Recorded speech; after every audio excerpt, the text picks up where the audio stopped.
So this is going to be interesting. Now, the last two centers, I'm just going to get this real quick. So the last two centers is all, once again, sliding U techniques, and it's really not too difficult. And what I'm doing, for those who may want to pick up some techniques with this, is this moves into here.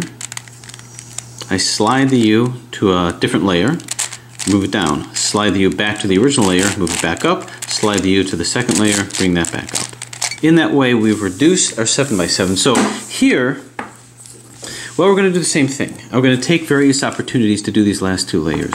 I can see that this is the purple, or I guess maybe that's blue. The purple one, this is the purple center, the blue centerpiece. So I got a whole bunch of blues that I can all put in together. And here's how we're going to do that. So I'm just going to put in as many as I can. You know, I think this is the yellow. Yeah, this is red. This is the orange, rather. This is the orange side. So I want to put in as many oranges as possible. So here's how we're going to do that. I got a whole stream of oranges. A whole field of oranges, as it were. So I'm going to take these blues. I'm simply going to move it up. Move it up into position. Now you can say, fine, great, but look, you moved the green one up here. Well, that's okay, because then I'm going to take this, I'm going to double turn it, which will secure the blues right in that position. I wonder why that looks purple to me. Bring that here, and now this orange is lined up to come down here. A lot of oranges. More oranges than in Florida. And splat. Okay. So look how orange this looks now, and look how blue this looks. So I'm going to take other opportunities. For instance, I have two. So what layer can use the most work? I just have two, and I've got three rather, 1, 2, 3. Okay, so I don't have that much left, but this last layer here doesn't have very many oranges. So is there a last layer with more oranges? And yeah, this one does. I've got 3, I've just got 1 here. So what I'm going to do is I'm going to move this up.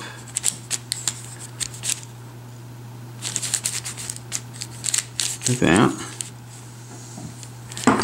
And then I'm going to move this, I'm going to turn this. So don't sweat the last two layers. The last two layers are easiest because they're so close to each other. They're right next to each other. Because they're the last two. Make small little micro changes that maybe I'm not even conscious of. I'm using my cerebellar function to guide me. Okay. To wrap my hand around, but there it is.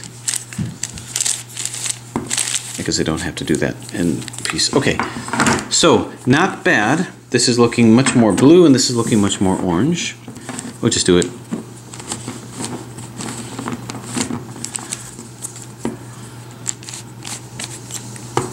Gonna move this in and move this back. So we see that this is in. We're going to slide that U to here.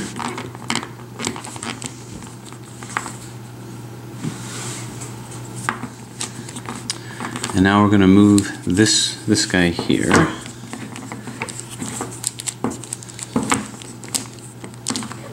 Like this. And like this. Okay. Now this will come back. Now it's easy enough for me to move this puzzle, but I'll tell you that the fact that nothing has popped and this puzzle has not disintegrated is an incredible feat of engineering. So I can't say it enough how incredible it is and how incredibly stable this puzzle is. And it's not easy to make it stable. I think he was designing things to screw into the puzzle so that it can lend that stability. It's more than just gluing on, bless you, it's more than just gluing on extensions. He literally had to redesign things, and he had to design tiny little screws to go in there so that he could increase stabilization. This is the kind of ingenuity that, although it's fun that it's being done with puzzles, but guys like him do this with things all the time. Guys like him do this with various projects all the time. Building a better airplane, building a better car. Makes me wonder, Twisty Tex, what do you do in your other life? Design rocket ships? You work for SpaceX? You are in Texas after all. Okay. So,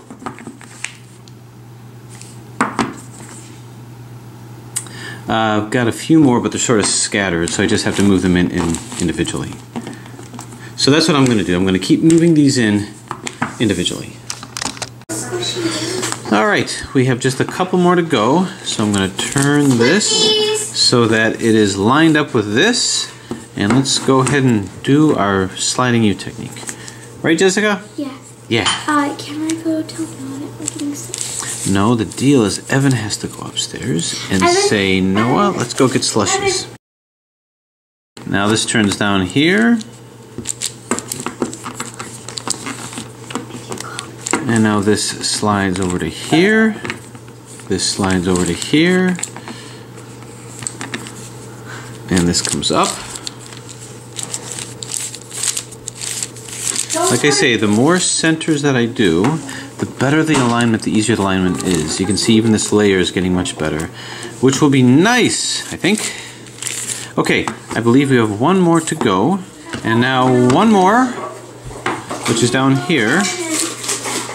This goes down here. Now this should finish up the centers. Alright, see if we can't hold it together for a little while longer. Oh, gotta move this, gotta move this.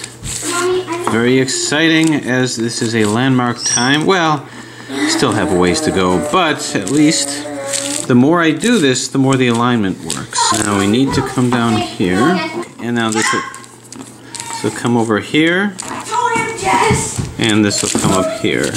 Okay, so there you have it. All of the centers are done. So hopefully now you can see that the puzzle is still standing, so to speak, that it is not damaged in any way yet, which is a great testament. There's a couple pieces that I thought I heard a little bit of snapping sound, but we'll just have to see where things go. But we're still in the midst of our 7x7 solve. We're still reducing it. Because the next step is edge reduction. And edge reduction is also straightforward. We're going to match all these together. So for instance, I see the yellow and green. Yellow and green. So if I see it over here, I'm going to move this over to here. So I'll take this, we move it down to match this, bump it out of the way, put a different one in, put this in its place, and move it up. And that's all there is to it. And I keep doing all of the edges, all of the green and yellows, just like that. Now being an over the top, this is a long type solve, so this is brought down here. Put it over here, put this in its place, and move this up. So now all this is in. And now finally over here, this will come down to here, out of the way, move this down, put this in, and move this up. So you do that with all of these until we get it down to the last two. So that's what we're going to do with this, is we're going to do edge reduction. Now looking over here, the edges that I'm going to do are the 7x7 edges, which are 1, 2, 3, 4, 5. There's 5 of them. So not all of these are 7x7 edges. For instance, this is not. This is not. But these two are. And since I have a blue and yellow here, why don't I work on those edges? So this will come down right like this. Boom. Okay? Now, to get this out of the way, I'm going to move this to the side. Like so. And now, move this down.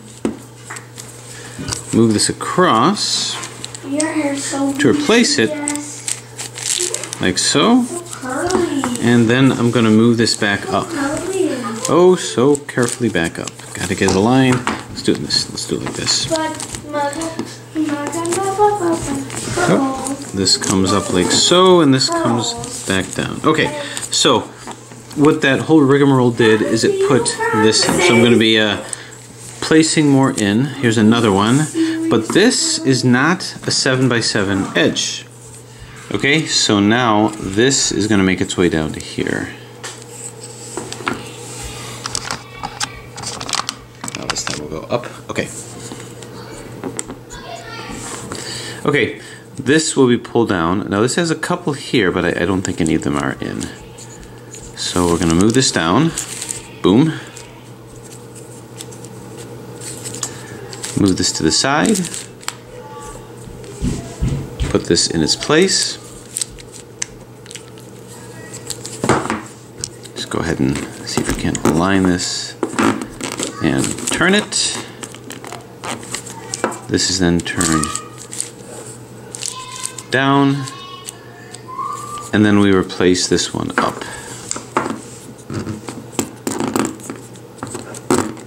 Just like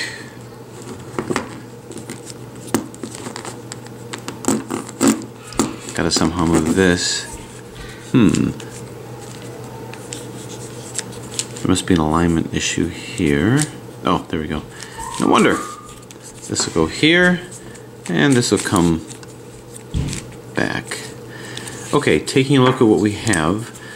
Do we have all of these in? And yes. Okay, so this represents our first edge series.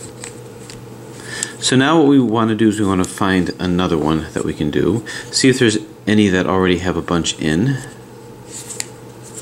Okay, so I see two greens here. So green and yellow. Here's another green and yellow over here, so that's going to be easy. I'm just going to move this down. Green and orange, rather. So this green and orange will come down like so. So there's nothing intrinsically difficult about this. However, once I get to the last two edges, that's when things may get a little bit harrowing. To those who've done any kind of a puzzle that's beyond a 3x3, will know exactly how to do it. But let's watch this puzzle get more and more fixed as time goes by. This moves up, and this moves back. Okay, now, you're also seeing the reason why I stopped doing it this way and started doing layer by layer, because it is kind of cumbersome. And there's a whole bunch of pieces here that I'm not even doing yet, like these guys. And that's because they're too bandaged. And now we make our final descent.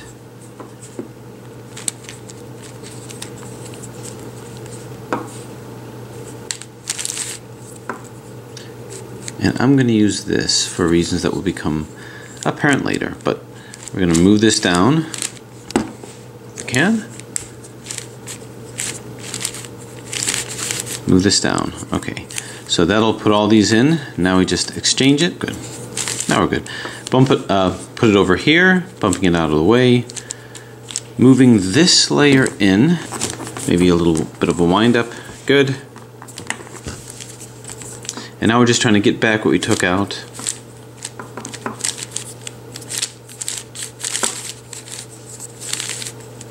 So this moves into here. And now this moves up. Just like that. Okay, so as you can see, we've got two in. We've got two in. So we've got this guy here, and what I'm going to, and we've got this guy over here. It's just not lined up quite right. So we're going to keep going until we have it down to the last two edges, like I have over here. It's going to look like this with the last two edges to go. So I'm going to keep going and just sort of get it in exactly the same way. Okay, so I have us down to the last three edges, I think. Okay, what I'm going to do is I'm going to take this and we're just going to move it down to here.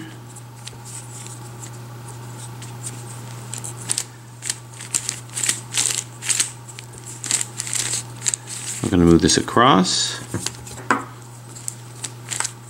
move this down, swing this in. I'm moving this with one finger now, and I'll move this up. Boom. Okay, so what did I do? Well, I was putting a bunch of oranges in, and I put it over here. Okay, so these oranges are in.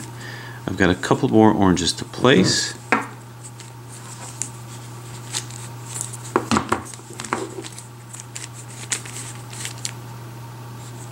Let's get it in the right position. Well, I've got two oranges here. So move this up. I'm going to bring this across. Okay, which orange is facing down? It's this one. So this one is going to come down. And I'm going to use this edge to exchange with it. So we move it down, like so.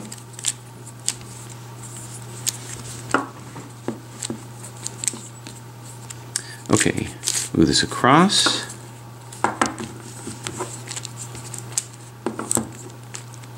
Bring this around.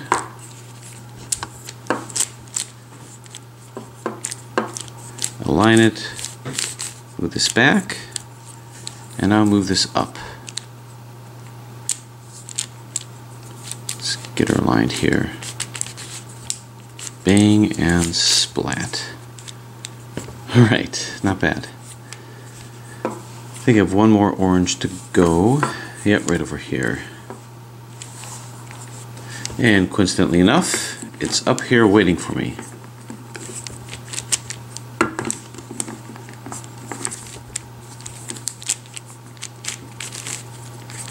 Okay, this goes to here. And now this will travel down. Okay, where's the other edge that's not in? That's this. Turn this here. Turn this across. Okay. This orange comes down. Now, to those who know how to do 7x7, this is no mystery to you, but it might be interesting for you to see how this puzzle moves. Because this is a fascinating one. This turns over here. And like I say, the movement is getting more and more smooth. Boom. Okay, so I think we now have it down to the last two edges. Let me just be sure.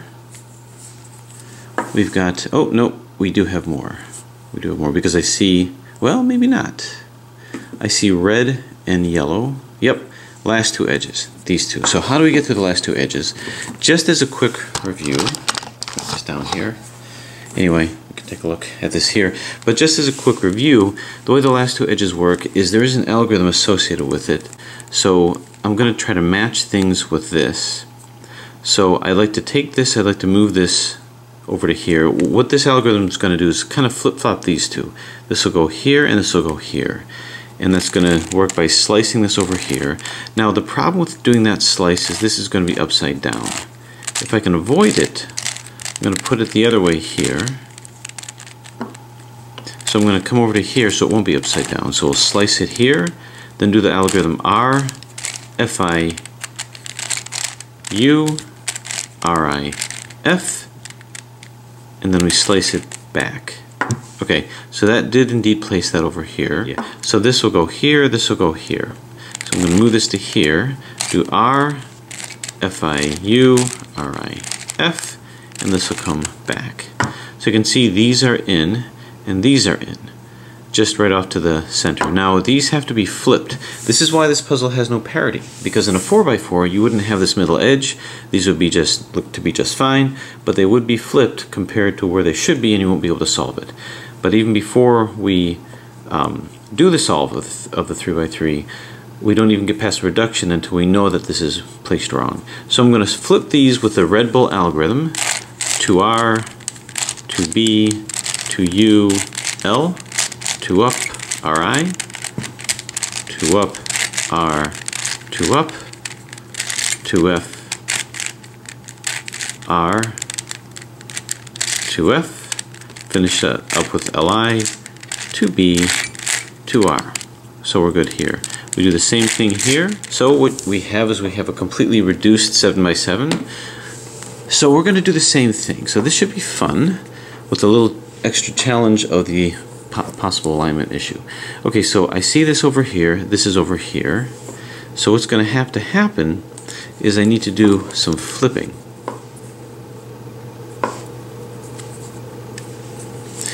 So I think what I have to do is I have to take this, move it to the other side, bring this up, flip it, or not flip it, but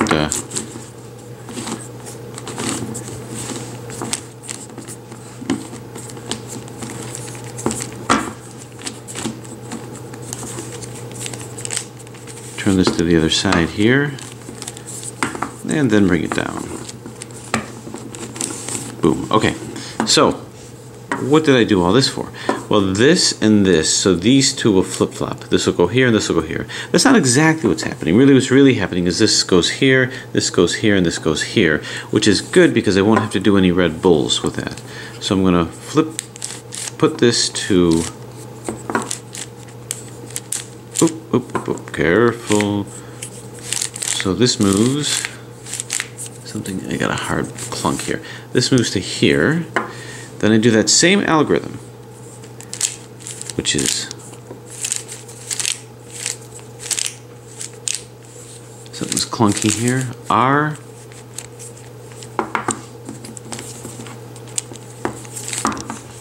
okay, FI,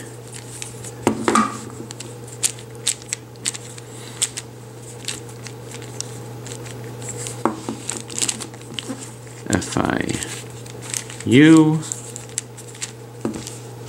Oh, such a beast to hold.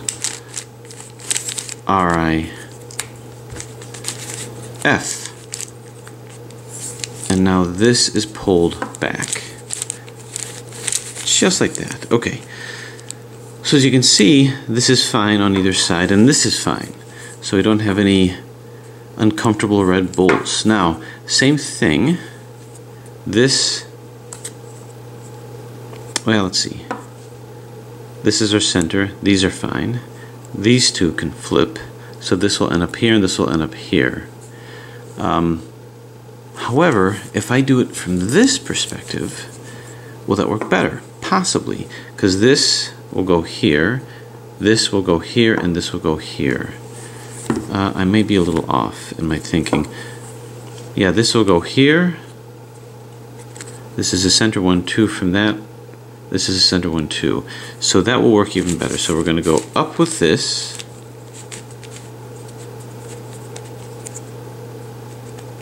I have a feeling I'm missing something. Maybe not. So this will go over to here. And do that algorithm. R.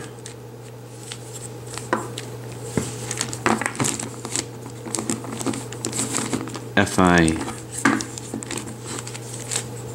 U.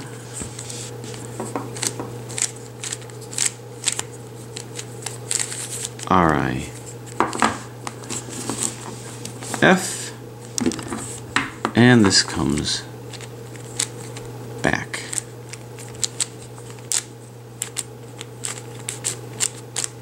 Boom. Nice.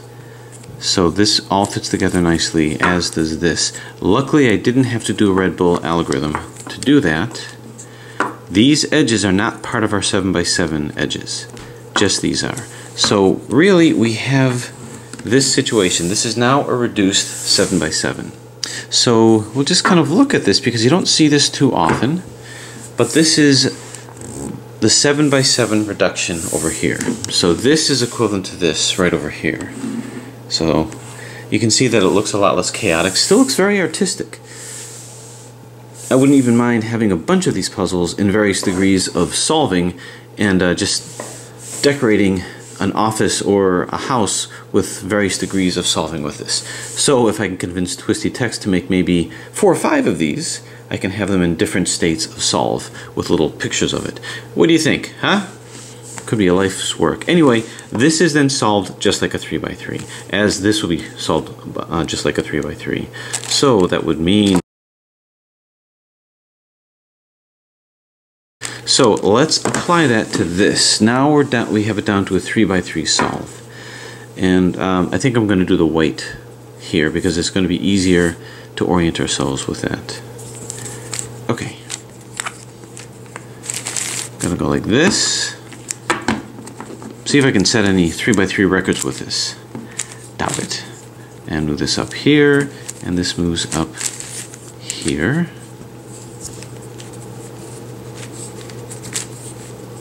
This guy's gonna come down. all the way down to here. This will come up to here.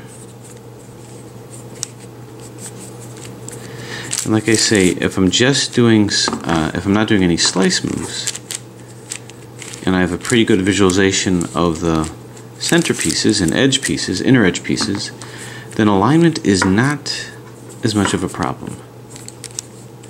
Luckily, I've moved beyond that.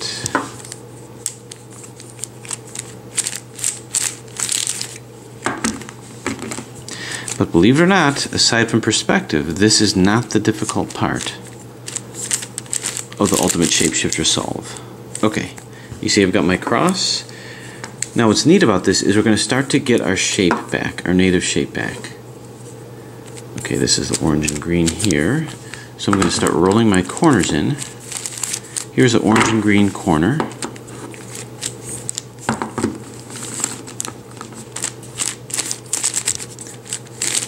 By now the world record solver would have had this solved, what, 20 times by now?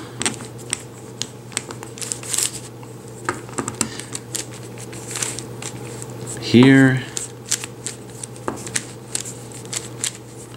which is very impressive. I'm very impressed by the dexterity of speed solvers. I think with some of them you got to be born with it to get that fast. Okay, that's good over there. Here's another one. White's all the way on the bottom.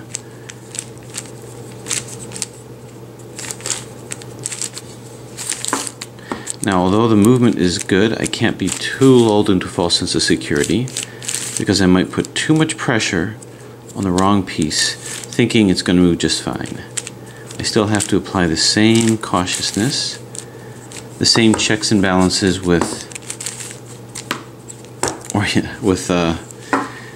this is a lot of puzzle to be holding, even in two hands, like I say.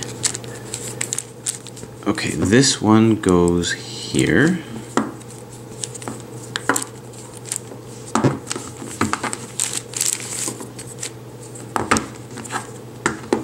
Oh, that's a red one, it goes here. So move it down, move this down, cross, move this up,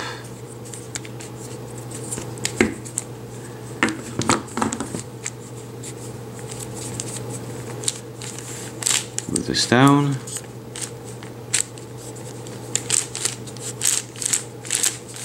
move this across, and move this up. Okay, so you can see our shape is starting to take face with our first layer here. Let's go ahead and, now I can also put this flat a little bit more. So we're going to do a 3x3 algorithm. We're at the middle layer. Turn,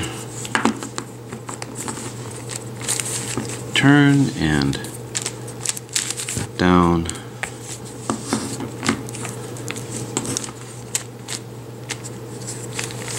turn, turn,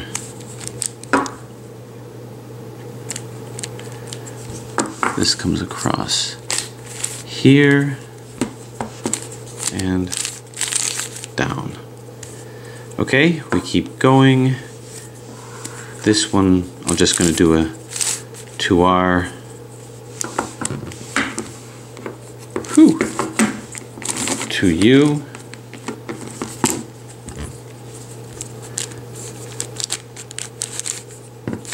To R, to U, to R. And that's because this just had to flip, so that was easy.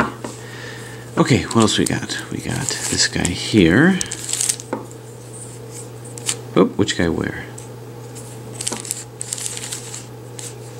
This guy here, okay. That's a UI, LI, U, L. See, with the alignment, not a problem. You can see how smooth this puzzle moves. I could not have asked for a better build. Well, I could have, but it would have been pointless because I don't know how it could have been better. Okay. Alright, this one's just turned upside down, so Go ahead and move it up.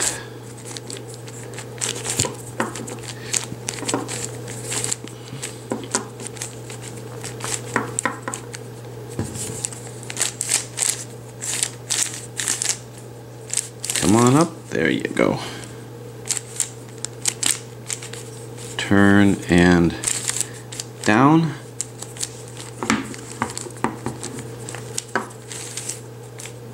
Now let's see what we got. Okay, this should go fairly straightforward, fairly easily into here.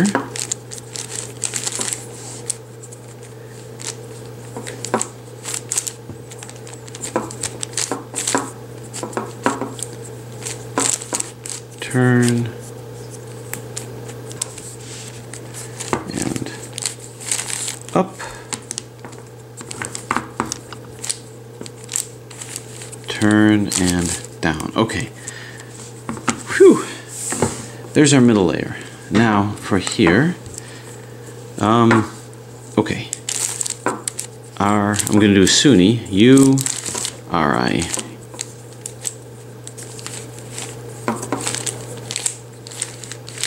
U, and I'm doing this to avoid RID, RD at the end. R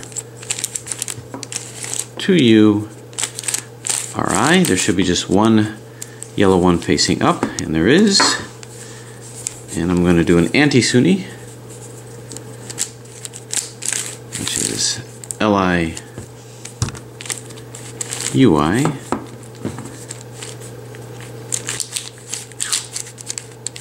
L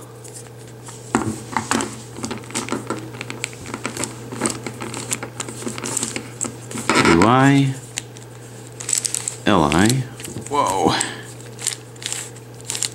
2U and L. Okay, so all these are up. Which sides are solved? Which corners are in? None of them. So that means I'm just going to do a random corner swap, which consists of this 2R U,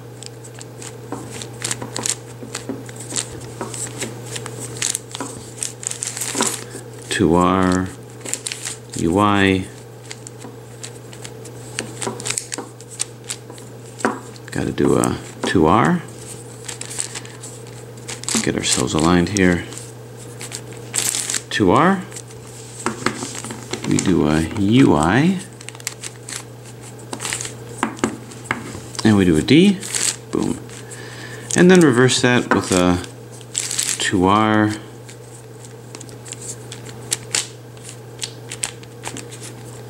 UI, 2R, U, and 2R. Now I got to do one more of those because that should put one of my edges in, which is this, corners in rather. So now I'm going to just flip-flop these two corners, and that should put all my corners in. 2R,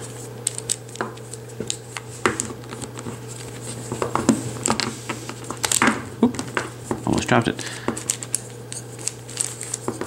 U,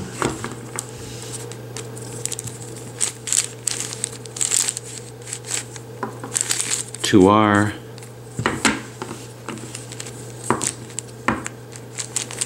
UI. Oh, I don't have big enough hands.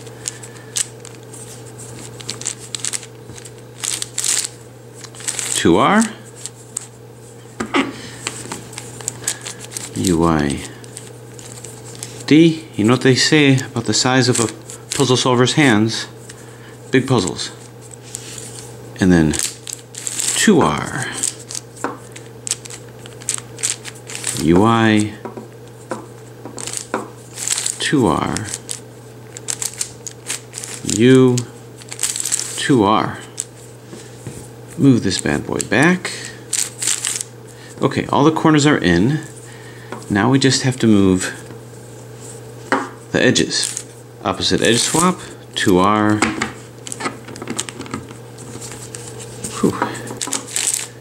2U,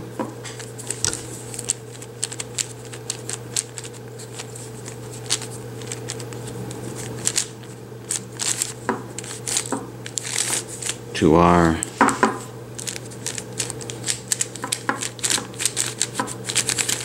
2U,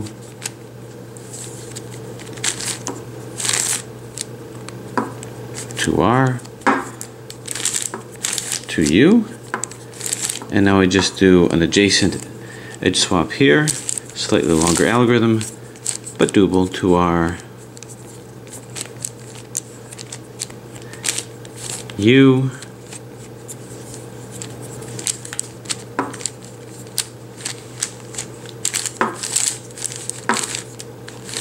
R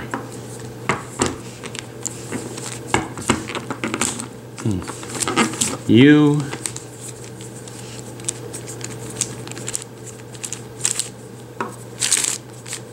R 2U,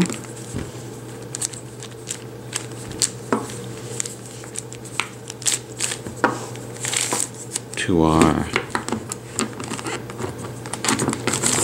2U. Hopefully didn't lose track, which I think I might have. Oof. 2R,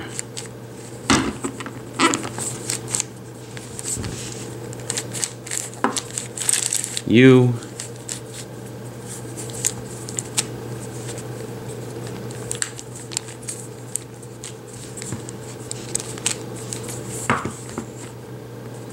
where are we at? Here we are.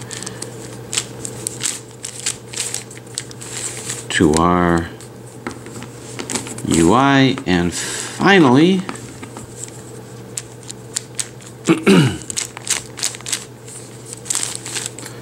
2R. All of those should be in. We slice this around here and done. So what you see now is we're back to very close to our native shape, and our 7x7 part of the solve is done.